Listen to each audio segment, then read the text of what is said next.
السلام علیکم ورحمۃ اللہ وبرکاتہ۔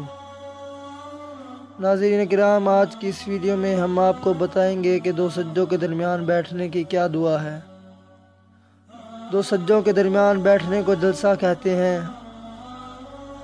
ایک شخص نماز غلط پڑھ رہا تھا، اس کو نماز کا طریقہ بتاتے ہوئے آپ صلی اللہ علیہ وسلم نے ارشاد فرمایا کہ سجدہ کرو، پھر اطمینان سے اٹھ کر بیٹھو، پھر اطمینان سے دوسرا سجدہ کرو۔ حضرت عبداللہ بن عباس رضی اللہ تعالیٰ عنہ کہتے ہیں کہ رسول اکرم صلی اللہ علیہ وسلم دو سجدوں کے درمیان یہ کہتے تھے: اللہم اغفر لی وارحمنی وعافنی واہدینی وارزقنی۔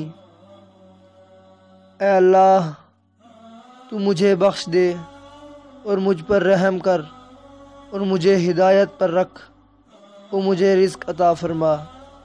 ایک مرتبہ دعا پھر سن لیجئے: اللہم اغفر لی وارحمنی وعافنی واہدینی وارزقنی۔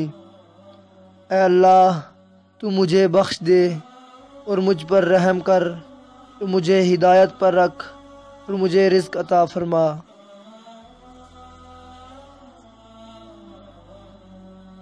ناظرین، اگر آپ کو یہ ویڈیو پسند آئی ہے تو چینل کو سبسکرائب ضرور کر لیں اور ساتھ بیل آئیکن کے بٹن پر کلک کر دیں تاکہ آپ کے پاس نئے ویڈیو کا نوٹیفیکیشن سب سے پہلے آ جائے۔ تو چلتے ہیں دوستو، دعاؤں میں یاد رکھنا۔ اللہ